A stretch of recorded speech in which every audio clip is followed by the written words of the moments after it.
Tune in to the Diva Show.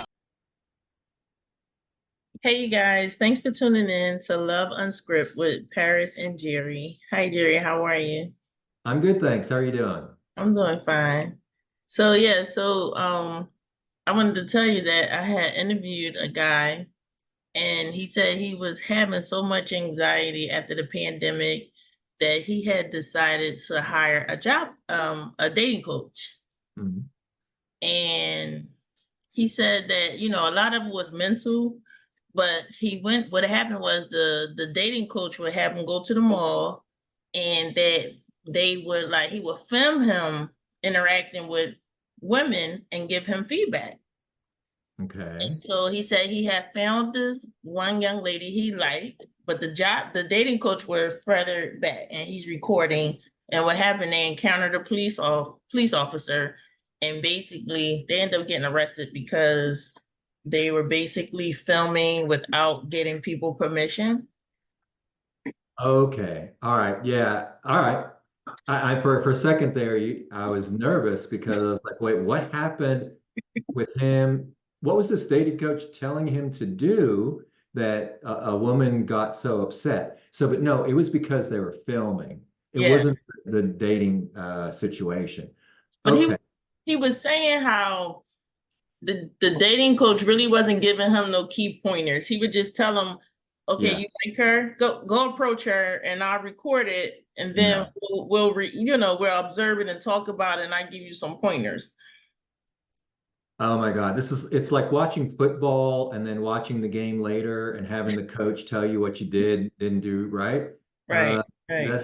No, I'm sorry, but that's wrong. I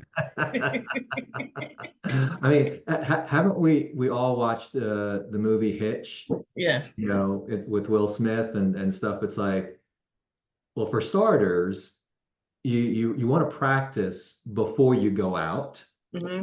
There again, in football, you don't go out and run a play and have them film you and go, oh, guess what, guys? You don't know what the heck you're doing. Right. You actually practice a lot Hmm. before you run the play, and then only then do you record and go, okay, yeah, you didn't run the play right, or you did, and they did this, they anticipated, they react this way. But that is a bit creepy. I Hmm. don't know why he needed to film. You could just watch and give pointers. I mean, how could you not tell the person, oh, I see you did this, or this, that, and the other. Yeah, those situations. So here's one. Okay. I know a person who was also a relationship coach, and she knew, so it was kind of third hand. She knew a dating coach that took Right. these two girls out to a bar. Same situation or similar. Okay. She was going to show these girls like how to. So that's the thing is she, instead of like sending these girls out, she was kind of showing them what to do so that they could, see and learn.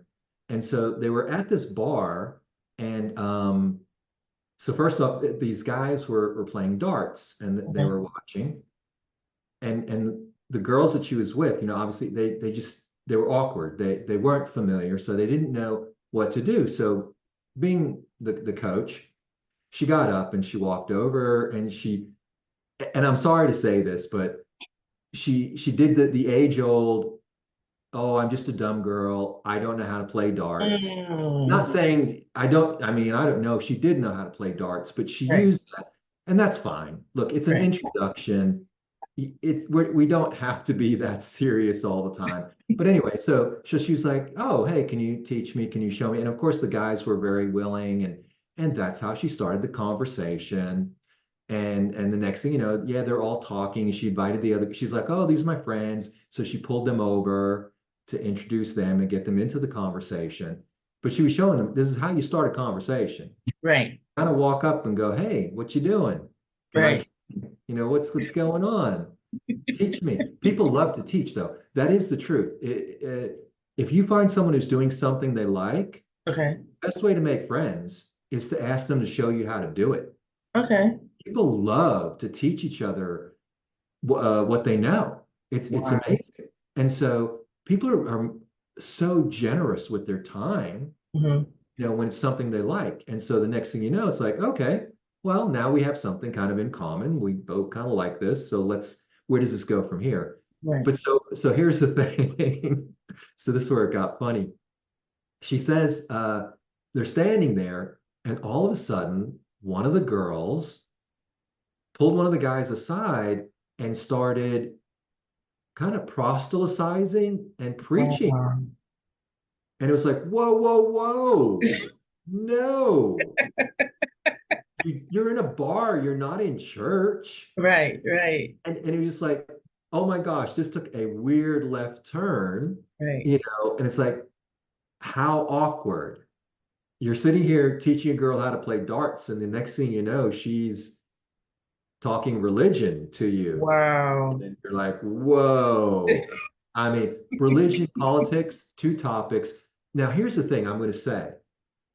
They're big topics. Right. And yes, you want to broach them fairly quickly. Mhm. And what I mean by that is you don't want to wait for weeks or months into a relationship to find out we're not compatible. Right. But minutes, no, no, no. Minutes or hours, no, you've got a lot more to get to know before you finally jump into what are your religious views, what are your political views, where are we going with this? Right. Right. That's days to weeks, not minutes to hours, but it's not months either. Right. So, you don't want to put it off too long. But it was just, so there's another type of situation where it was kind of like, okay, that's awkward. You don't want to go down that road. Right. So that's interesting. I mean, on the one hand, okay, I will give the guy props for admitting that he's Mhm. socially awkward. Mhm. He's anxious, so he needed help. Mhm. Um,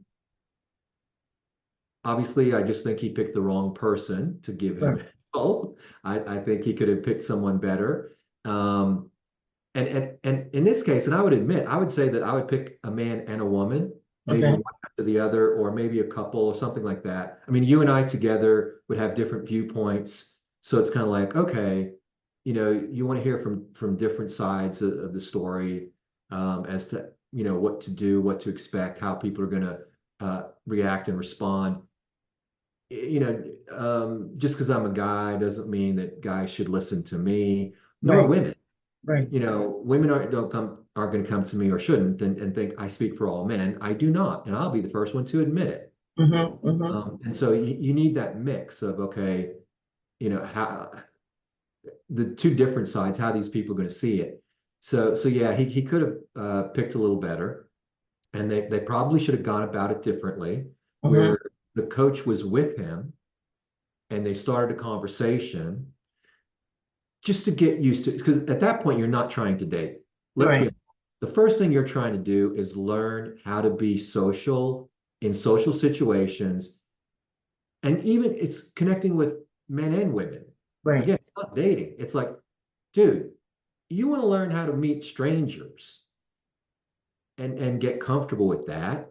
Mhm. And then as time goes on, as time progresses, then it becomes a lot more comfortable. And then yes, the next thing is it progresses into, something more, or you figure out, okay, how do I figure out if this is someone I want to be friends with or want to take it further, things like that. So um again, jumping the gun on that one. We're diving right in. It's like, could Right. you imagine in any other sport, you just hand someone a bat and go, okay, slugger, go out there and hit 300. It's like, Right. no, that's not going to happen. It's going to take years of practice to get that good.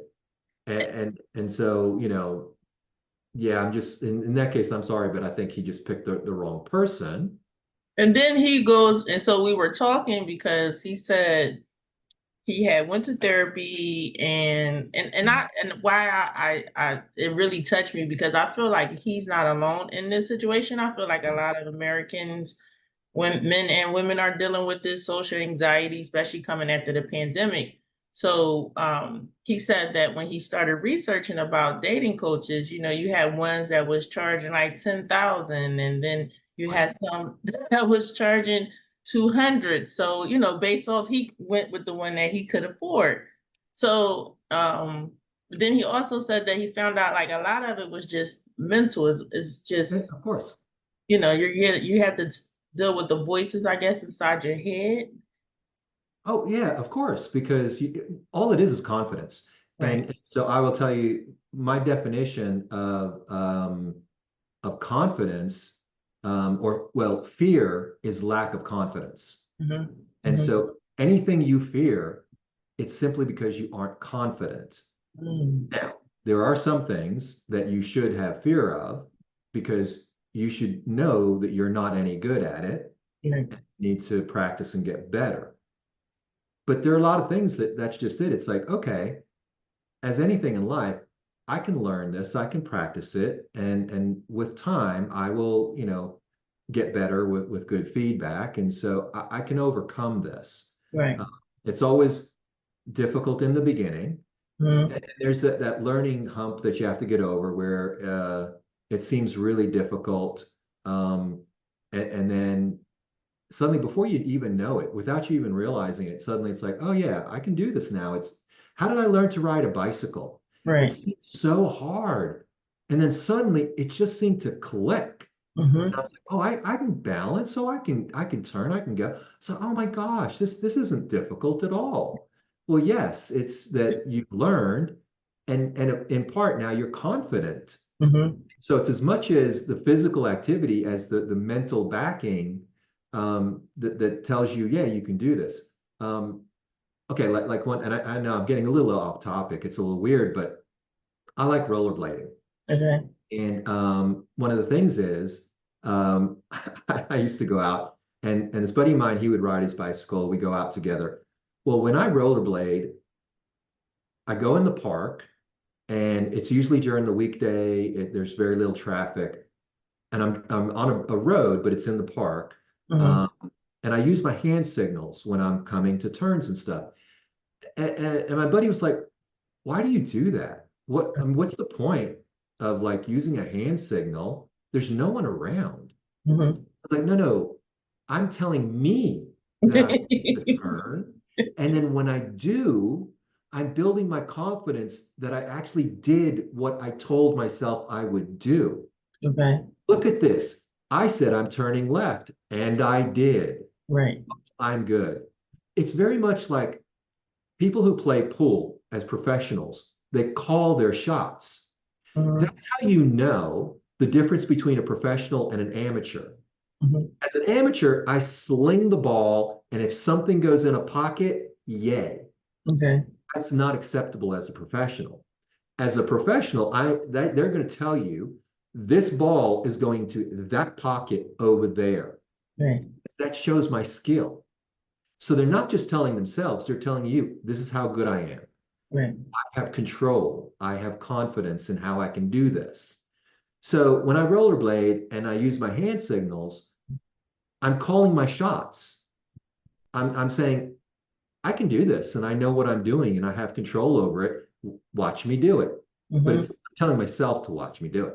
Right. And so once you build up that confidence, then those voices in your head kind of go away, and it becomes second nature for you to be able to start a conversation with people.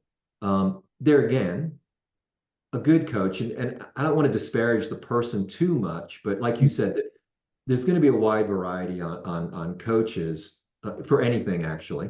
Mm-hmm. Uh, okay, it starts obviously with communication, so you need to learn how to communicate, what to communicate, when to pick up on communication. With me, oh, it's funny. I mean, because I'm good at it now because I know how to do it. Okay. I'll be in Walmart and someone makes a comment. Well, that's they're opening up a conversation. Right. I have a choice right then and there. I can shut them down by not saying anything back. Mm-hmm. I can make a short comment, which again is shutting them down, being, short. or I can dive in. Right. But I know that there's an opener. Yeah, I've stood in line where people make some comments about the candy at the, right there where you're at the checkout. Okay, let's talk. I can talk to you about, oh my gosh, yeah, I hate that. Oh yeah, and if you got kids, it's bad enough you got kids, but if you're an adult and it's like, and you can just go on and on about how you feel about candy at the checkout. Right. Person who just made a simple little comment. Right. But you have to be knowledgeable, and you have to be aware when people are making that effort, and how to seize on it. And you have to be comfortable to go, okay, what am I going to say in return? Yes, I can make a conversation. I can make a conversation out of anything. Not because I'm like brilliant. I am not. Mm-hmm. But I live in this world. I know what it means to have candy at the checkout. I have an opinion on it. Right. So yeah, make a comment. I'll give you my opinion. I'm not afraid. It happens all the time to me. And then people are like, I had one person jokingly, he said, Jerry, you could be in a desert with no one in 100 miles. Within 30 minutes, there'd be someone talking to you, walking along by your side, because people are just drawn to talk Right. to you. Right. And it's like, but that's because I will talk to them. Right. They know that I'm welcoming. Another one, I have a blog, Smile Eyes Attitude. Okay, gosh, there's so many stories I can tell you. Uh-huh. I was at a publishing seminar in New York, and I was talking to this woman afterwards, and she said, "Hey, I want to go to Macy's," which, if you don't know, Macy's in New York is Yeah. a major store. It's a huge store. So I was like, "Sure, let's go." So we're walking down the street in New York. I'm smiling and I'm looking at people. This girl, young pretty girl passing, like, hey. And the girl, she's like, Jerry, that girl just said hello to you. Uh-huh. Yeah. I smiled and looked at her. That's how that works. Right. Right. So I told her, I said, smile, eyes, attitude. Have a smile, look people in the eye, have a positive attitude. So here we are walking around in Macy's. We get on the elevator, and as we're getting on, this guy's getting off. And this guy looks at the girl I'm with, and he's like, hi. The door's closed. She's like, Jerry, this guy just said hi to me. Yes, you smiled and looked at him. Right. What did you expect him to do? Right. It's like you have to be approachable in order for people to approach you. And that's really, where it starts. I'm not saying that's all it takes, but that's where it starts. I'll tell you another one, and this just happened to me on Tuesday. Okay. I go in to take my car into the dealership to get the oil changed. The girl who's checking me in, she has her tablet, looking at the records of my car and stuff, and she starts speaking to the tablet. Okay. And I stopped her. I said, excuse me. I said, we live in an age where everyone has earpods and everyone talks to their devices or just talks. I honestly don't know if you're talking to me or someone else right now. Right. So you need to make eye contact with me to let me know you are speaking to me. Okay. So she looked at me and she said what she had to say. I answered her back. From that point on, every time we spoke, she made a point to look at me. We had a wonderful interactions after that, because it was very obvious, very clear. Acknowledge me as a person. Right. Speak to me. It's respectful. When I was young, parents would, it's like, look at me when I'm talking to you. Right. Right. It's a sign of respect. But here's the other thing too. What young people are losing is that there's the opposite side of that, which is to say, if you don't look at people, you will also tolerate and accept them not looking at you. So you're not having self-respect. You don't understand that is disrespectful to you. So you're going through life disrespecting yourself, allowing other people to disrespect you by not acknowledging you as a human. And then you wonder, why am I so lonely? Because you're disrespecting people and you're allowing them to disrespect you. Right. Any pushback is seen as rude. It's not. It's self-respect. Right. Just tell people, hey, look at me when you're speaking. And you can explain with today's technology, it's too easy for you to talk to someone else and not be talking to me. Right. But I feel like today technology, because I wanted to touch in about that, Oh, is yeah, we're going to talk about that. we lost the human connection, and then people don't understand social cues. Oh, so here, I just wrote an article that will be published in November in Executive Function magazine. So it's a free publication. Now that is on mindfulness. Okay.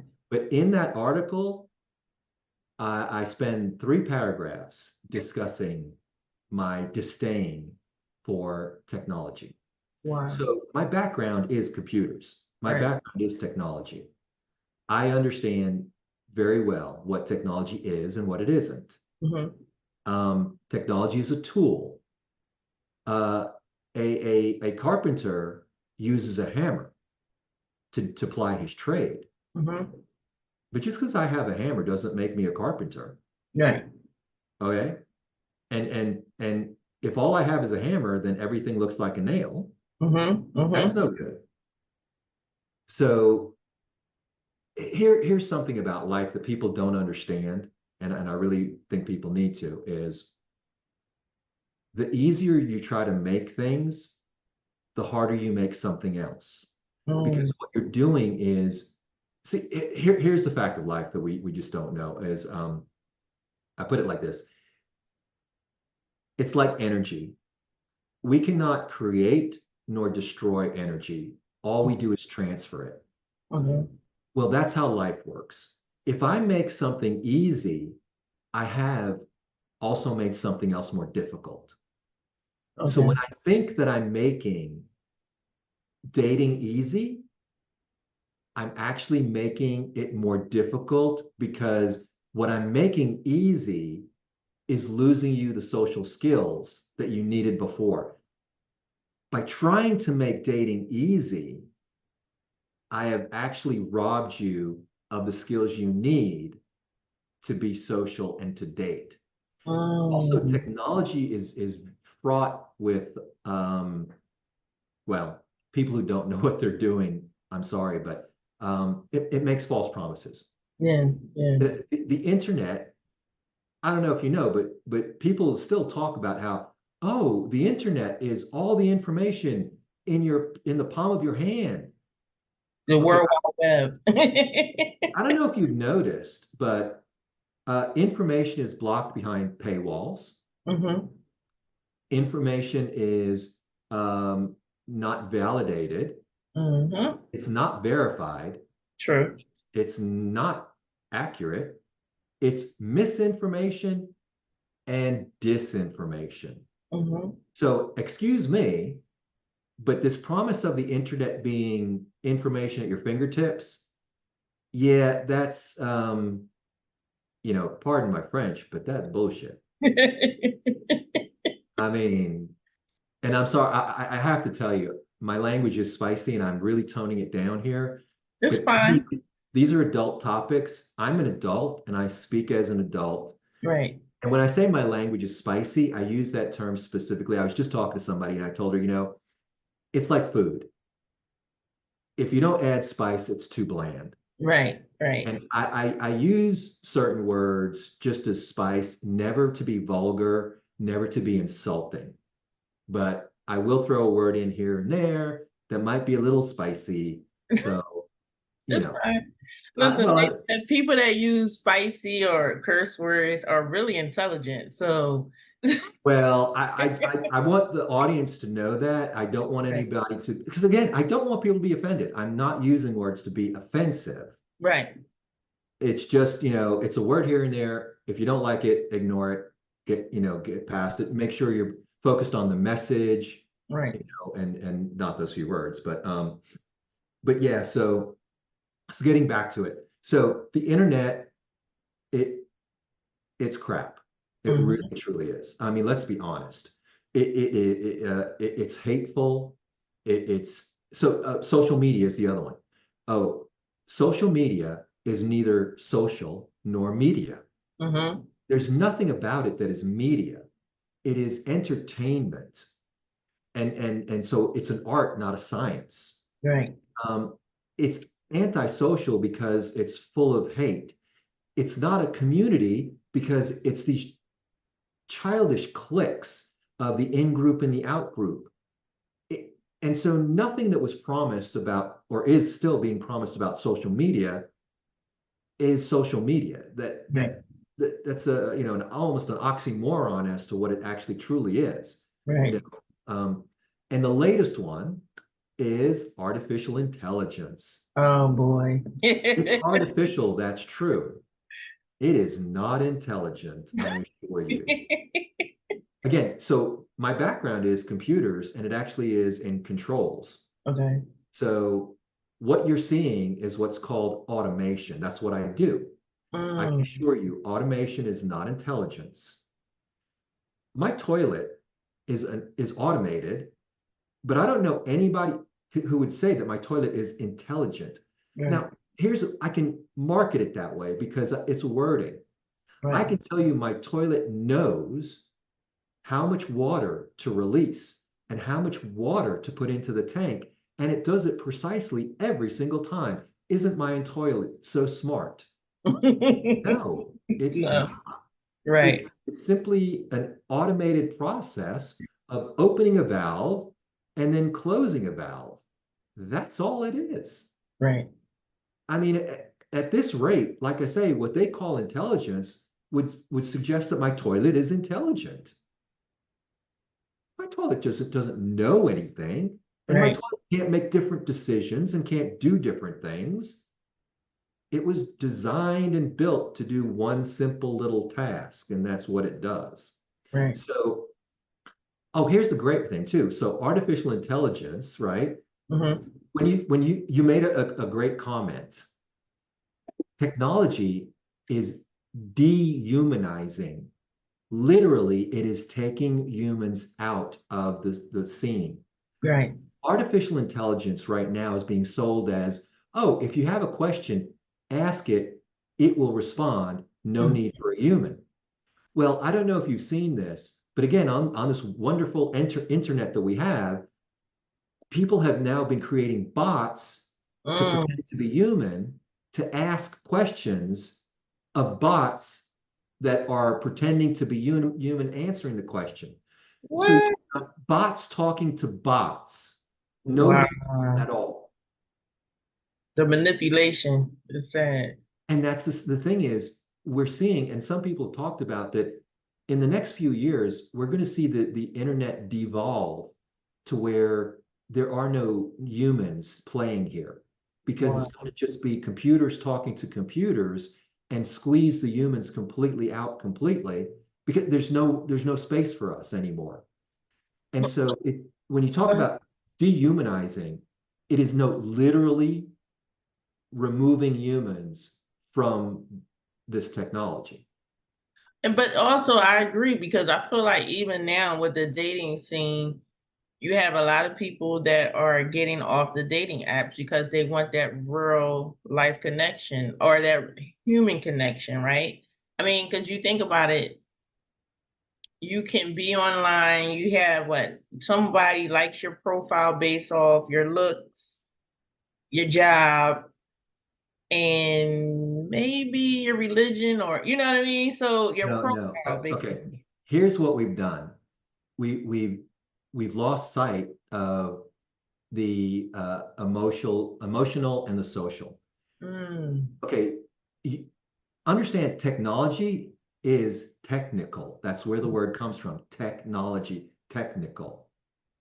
The people who create technology are technocrats. They only think technically. Okay. What they've done is they've taken dating and turned it into shopping for a handbag. Wow. No, think about it. Do you Tune in to the Diva Show. Diva hot job, motivate the club.